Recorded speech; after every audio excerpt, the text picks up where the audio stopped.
The quiet funeral. They expected a will. She opened a box of letters. The church was silent. The kind of silence that presses into your bones, making you sit straighter, breathe softer, think deeper.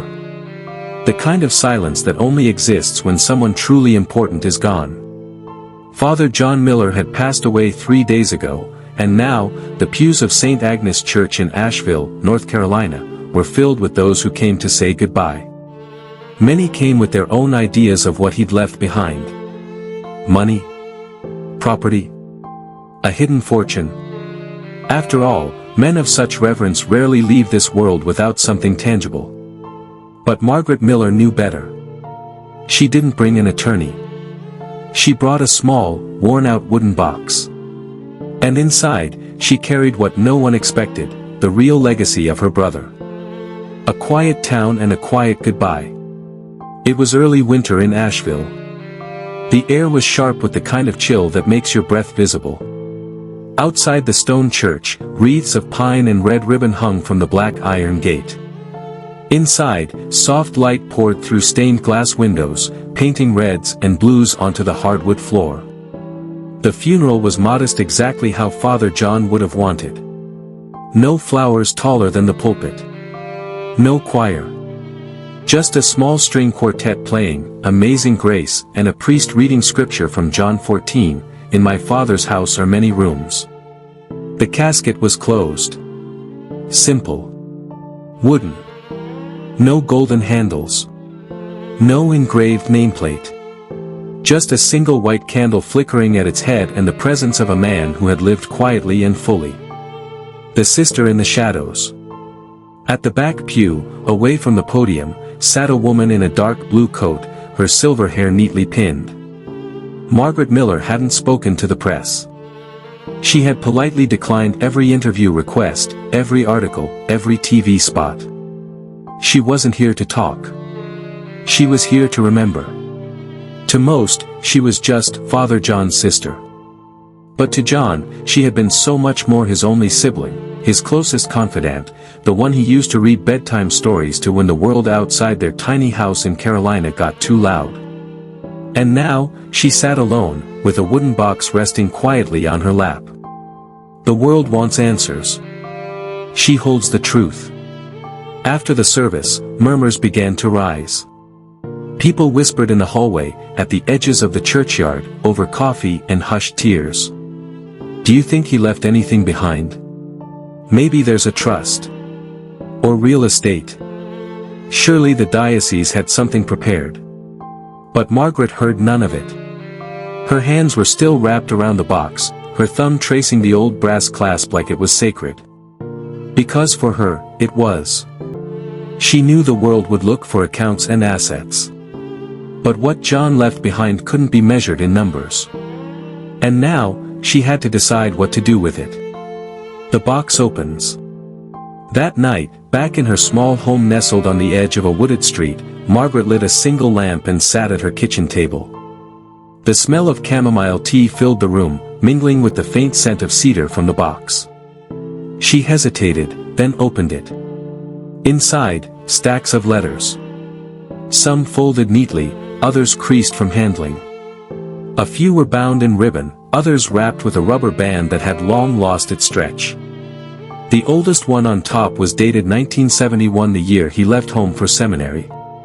The newest was from just 3 weeks ago. She pulled the first one free, her hands trembling slightly. His handwriting steady, slanted to the right covered the page. Maggie, I arrived safely. The room is small, but warm. I miss your laugh already. Pray for me. Her chest ached with something deeper than grief.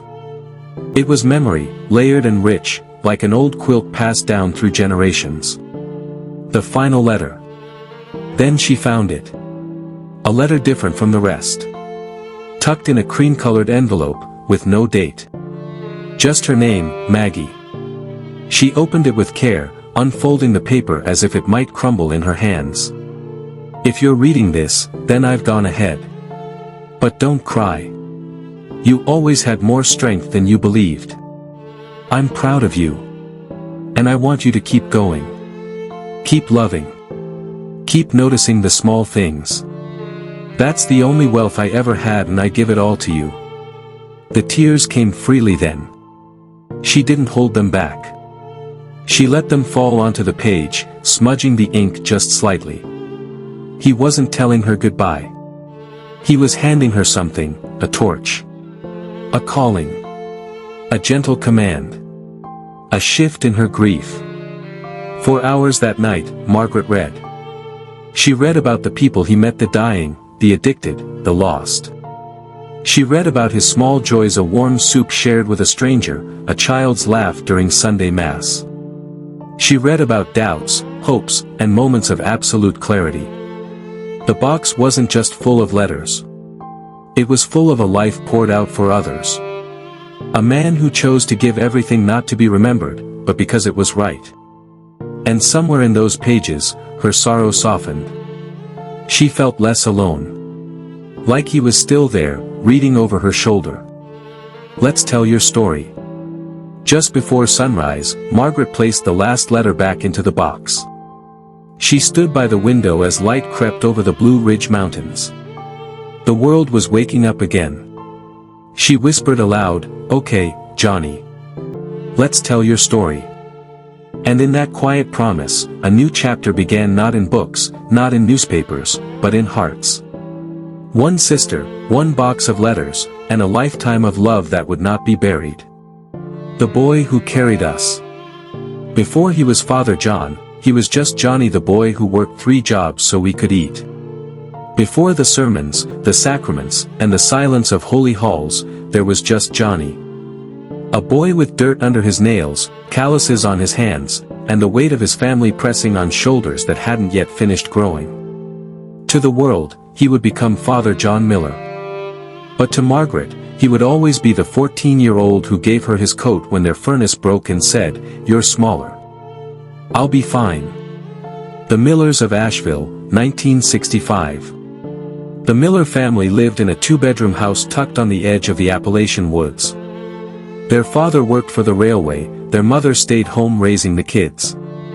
It was the kind of life where every dime counted, every meal was planned around sales and coupons, and every problem was handled in-house. In the winter of 1965, everything changed. Their father died suddenly, an aneurysm in his sleep. No warning. No time to prepare. Just silence at the breakfast table, and a mother who could barely hold herself up by noon. Johnny Miller, the boy who stepped in. Johnny didn't cry the day they buried their father. Not because he wasn't heartbroken, but because someone had to be strong. He took on a paper route in the mornings, washed dishes at the local diner after school, and helped Mr. Chambers haul lumber on Saturdays. He turned 15 that spring but skipped his own birthday celebration. Said there wasn't enough cake to go around, anyway. To Margaret, he was more than an older brother. He was her protector, her ride to school, her nighttime storyteller. And now, somehow, he had become the man of the house. Dreams on hold. Johnny had always loved science. He would spend hours in the garage mixing baking soda and vinegar, pretending to be a chemist discovering something great. His dream was to attend Chapel Hill and become a researcher, maybe even invent something that helped people. But after their father died, that dream was boxed up like their Christmas decorations stored away, maybe forever. One night, Margaret caught him staring at a letter from the university. His hands shook as he folded it in half and slid it under his mattress. He turned to her with a tight smile, "Family comes first, Maggie. I'll figure something out." The search for something more. The house changed. Laughter came less often. Their mother aged quickly, her eyes always tired. Johnny became quieter, too. Not sad, exactly, just distant, like he was looking for something far beyond their little kitchen window. On Sundays, he started waking up before dawn to walk to St. Agnes Church. Margaret once followed him, curious. She found him kneeling alone, long before Mass began, just praying. No audience. No fanfare. He started reading more, especially the Gospels. Sometimes she'd see him scribbling notes on scraps of newspaper. Other times, he'd just sit on the porch, staring into the trees, lips moving without sound. Margaret didn't understand it. To her, it looked like her brother was slipping away, not physically but spiritually. She felt him building a door between them, slowly, gently, and locking it from the other side. The conversation that changed everything. It was a Saturday in late September. Leaves were turning gold, and the smell of wood smoke lingered in the air. Johnny called her into the living room. The light was low, and for a moment, he looked older than 17, tired, but at peace. "I've made a decision," he said quietly. "I'm joining the seminary." Margaret blinked. "What?" "I've been praying. And I think this is what I'm supposed to do. Not science. Not college. This." Her voice cracked. "You're leaving?" He nodded. "Not forever. But yes. I need to go." She felt the anger rise like fire. "You promised you'd stay. You promised you'd take care of us." He looked down. "I still am. Just in a different way." "But what about me?" she whispered. He crossed the room and held her shoulders. "You're stronger than you know, Maggie. You don't need me the way you think you do.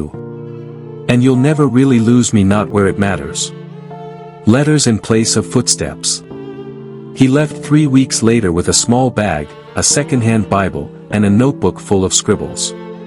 The morning he departed, Margaret stood at the window and watched him disappear down the long dirt road, not once turning back. Days passed. Then weeks. Then, a letter arrived. "Dear Maggie, the food here is bland, but the silence is kind. I miss your terrible singing in the mornings. Keep bothering Mom to drink her tea. I'll write again soon." More letters followed. Some light, some heavy. Always signed with a prayer and a request, "Pray for me. I'm praying for you." The letters she never threw away. Now, decades later, Margaret sat at her table, unfolding those same letters. The paper was worn, some edges torn, but the ink remained. So did the warmth. So did Johnny. She placed the first letter back in the box, looked out the window, and smiled softly. The oak tree in the yard still stood, the one they'd climbed as kids, the one he once fell out of and laughed the whole way down. He may have left the house, the town, even the world. But in those pages, in that voice, and in her memory, he had never left her side. A shepherd for the lost. He never sat on a throne. He sat beside prisoners and washed their feet. In a world where some leaders spoke from pulpits and power, he chose alleyways and bus benches. Where others wore gold, he wore dust. Where some built walls, he pulled up chairs. Father John didn't chase influence. He followed pain. And wherever it lived, in prisons, on sidewalks, in hospital beds, that's where he made his church. The streets of Baltimore. After seminary, Father John was assigned to St. Mark's Parish, nestled in one of the most troubled parts of Baltimore, Maryland. The buildings were crumbling, the unemployment rate was sky high, and heroin had claimed the dreams of too many. Most newcomers asked for reassignment within a year. But John unpacked his one suitcase and stayed.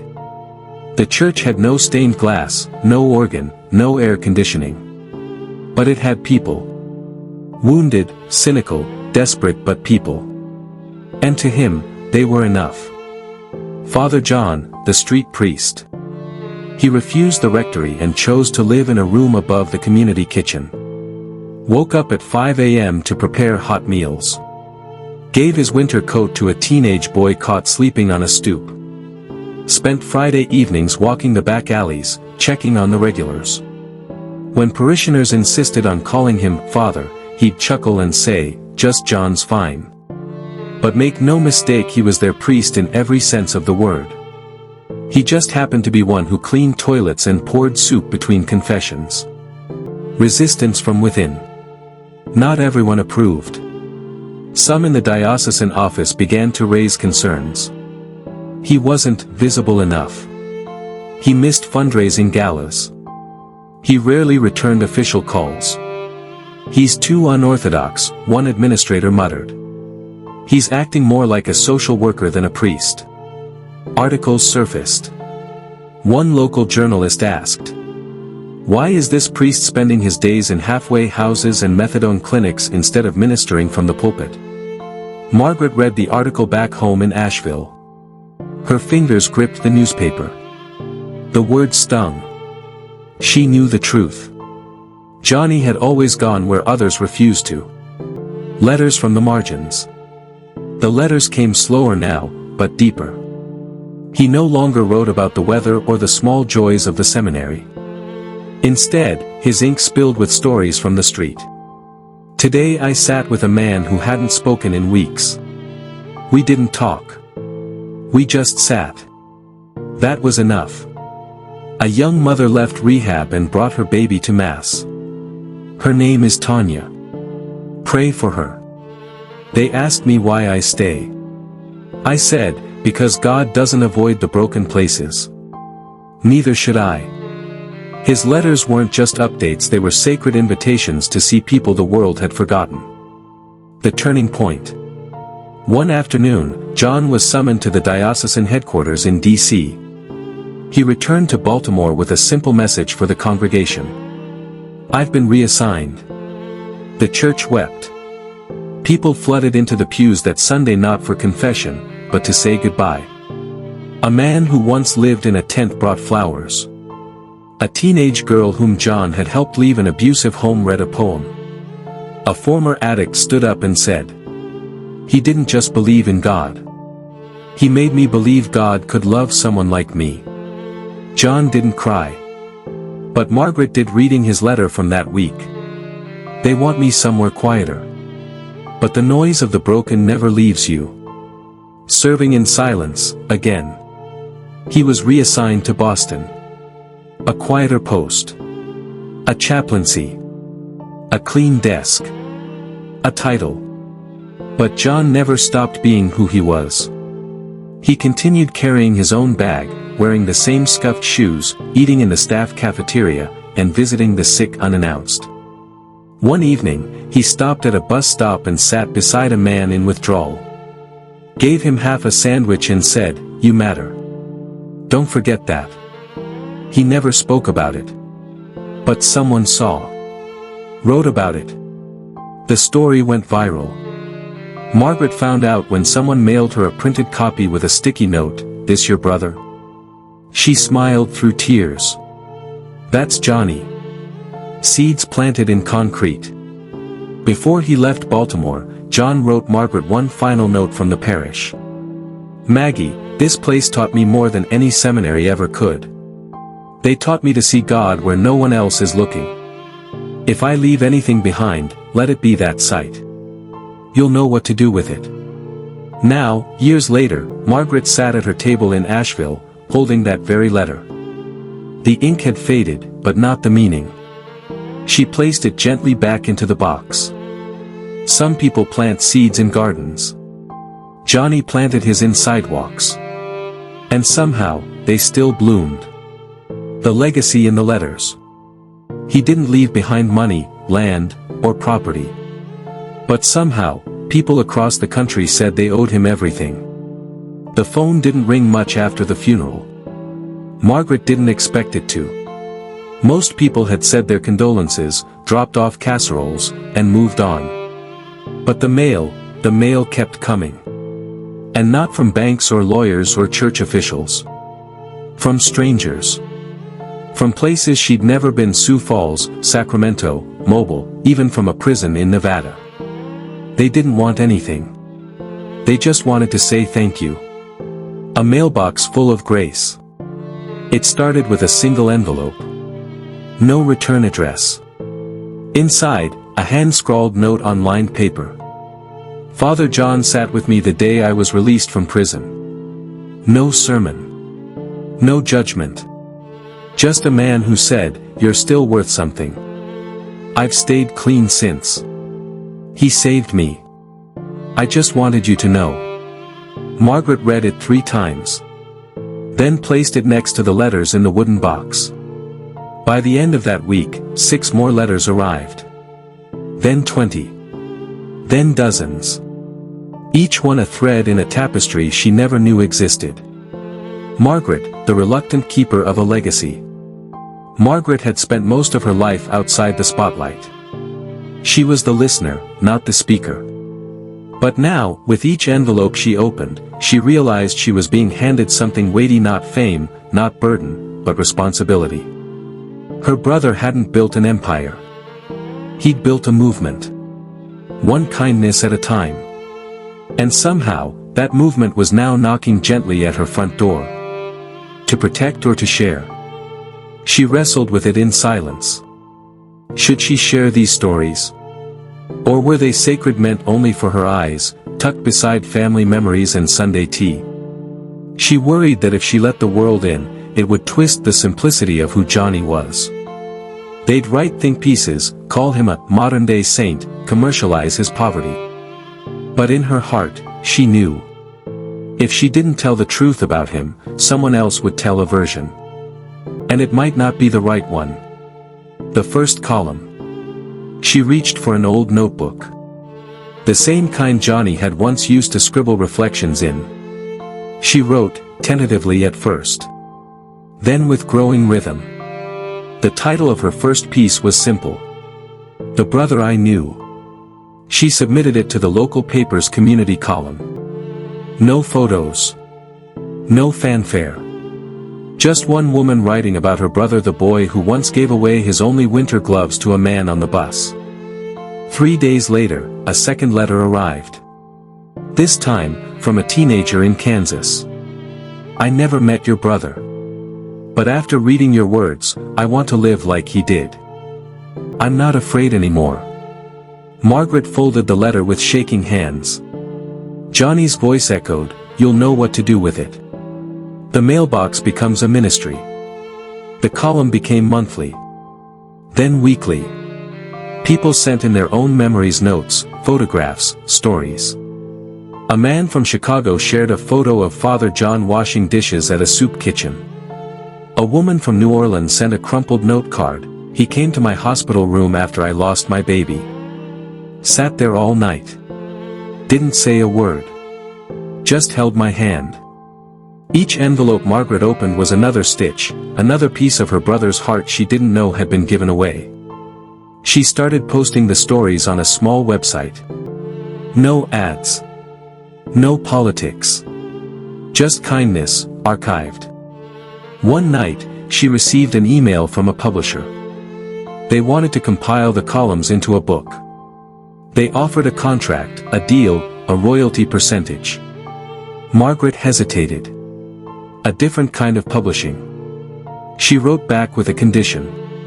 All profits would go to shelters, food banks, and literacy programs in Father John's name.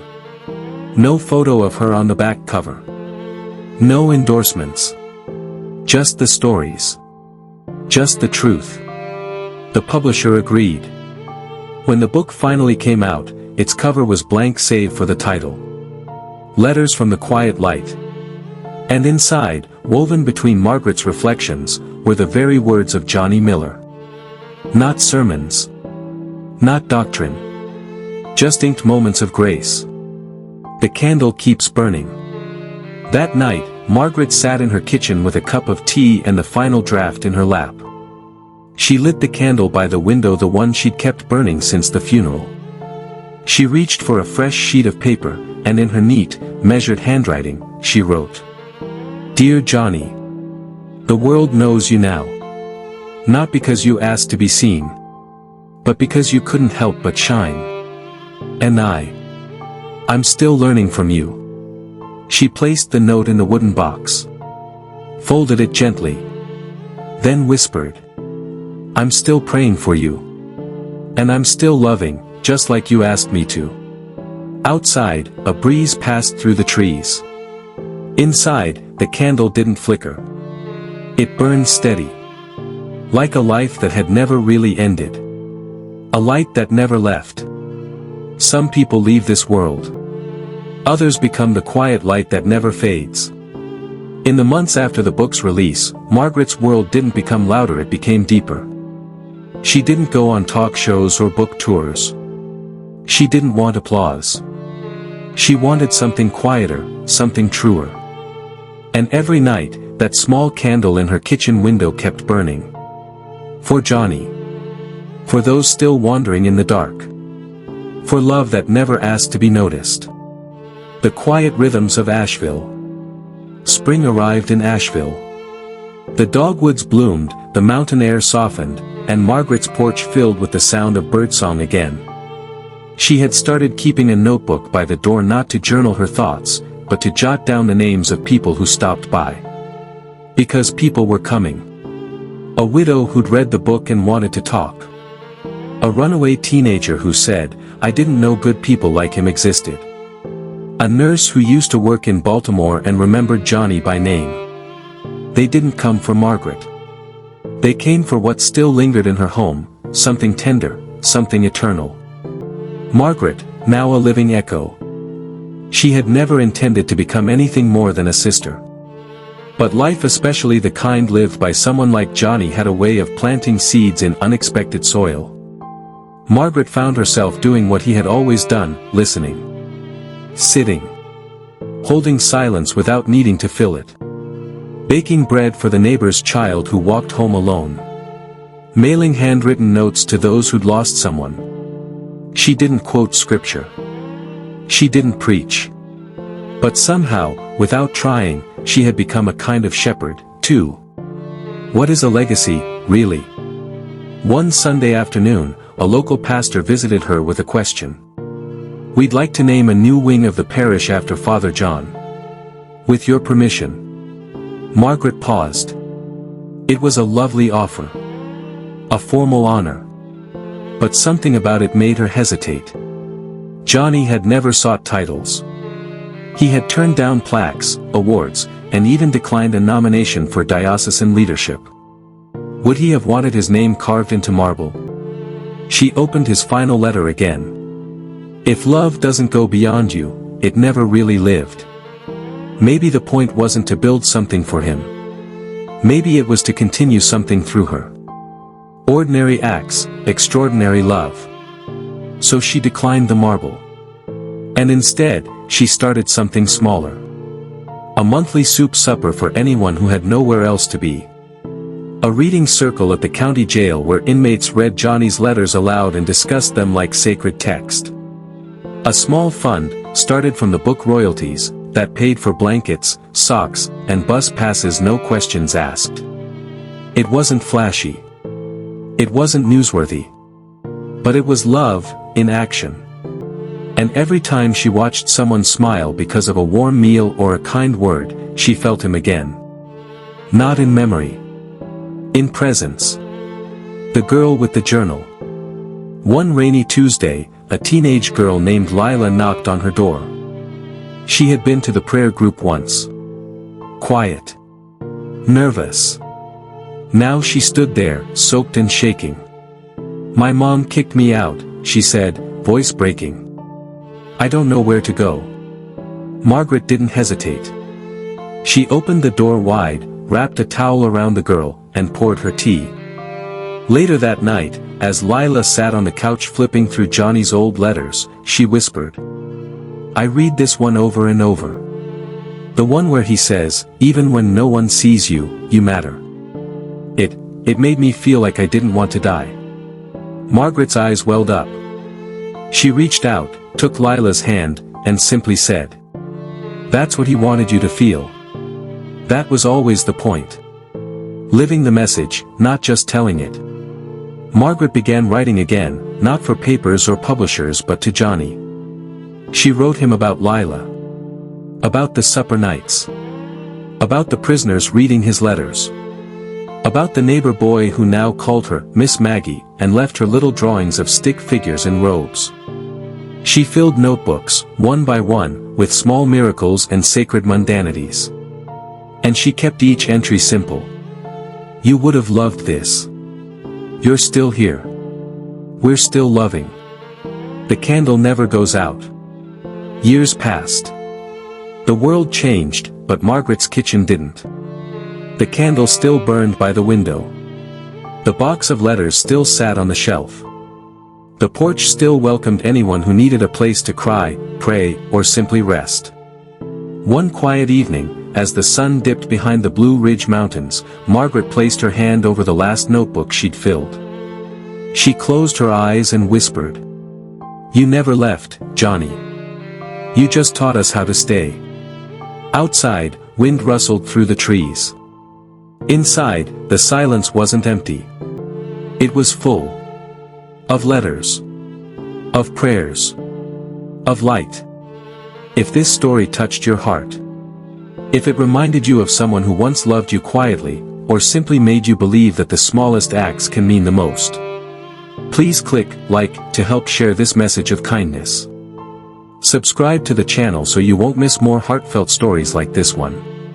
And if you've ever had a Johnny in your life, someone who made you feel seen and loved, share your story in the comments below. Someone out there might need to hear it today. Thank you for staying with me until the end. We'll meet again in the next story where love never really disappears.